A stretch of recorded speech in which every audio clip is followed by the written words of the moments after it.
sortir ce soir. Le groupe sur la rue des Chênes, faites des invitations. Ça va être un super match. Donc, je vais continuer la lecture. Ça, c'est le vrai dossier. De 2009. La patiente âgée primigeste, mariée depuis 4 mois, admise dans un contexte de trouble de la conscience sur une aménorrhée de presque 3 mois, une grossesse de 3 mois.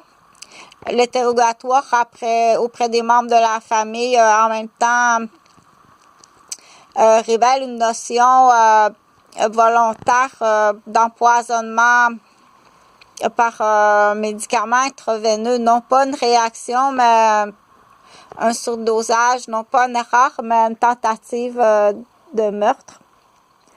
Prime abord sur un appel, non pas de calunard, mais un appel d'assassin, des complices de la police,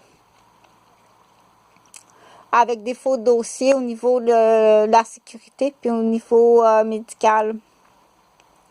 Donc, suite à une survenue sur le show, ça c'est la veille.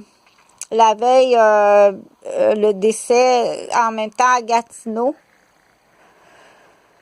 Soit environ 10 heures après la survenue de l'incident. Bon, l'examen trouve la patiente est inconsciente au centre hospitalier d'une admission d'un appel de complicité de vouloir se débarrasser de la patiente.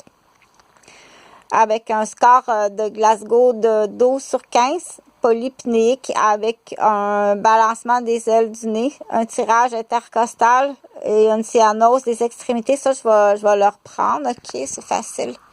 L'examen pleuropulmonaire trouve un thorax symétrique polypnéique avec une fréquence respiratoire de 30 par cycle minute avec un murmure vésiculaire non audible et des bruits surajoutés difficiles à caractériser. Ça, c'est le patient à côté. C'est pas le même dossier.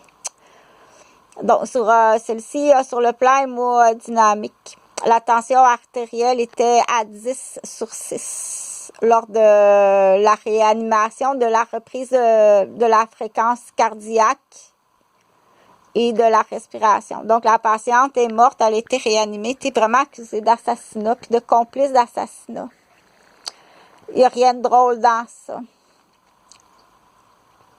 Donc, enceinte à ce moment-là, l'examen gynécologique, par la suite, trouve un utérus pelvien globuleux, une métrorragie minime avec un début d'expulsion du produit de conception et au toucher vaginal, un col central effacé à 50% et perméable aux 12 orifices. Pas de signe évident de la présence d'un corps étranger, donc il n'y a pas eu de curetage, tout s'est fait de façon naturelle après ça. Le deuil, ben ça c'était le deuil, là. Ça n'a pas besoin d'expliquer le deuil. Vu l'état, ça c'est l'autre patient à côté, parce qu'il y avait un autre patient en même temps à côté. Vu l'état dyspnique du patient, il a été directement admis au bloc des urgences pour être sous scope et sous masque à oxygène avec une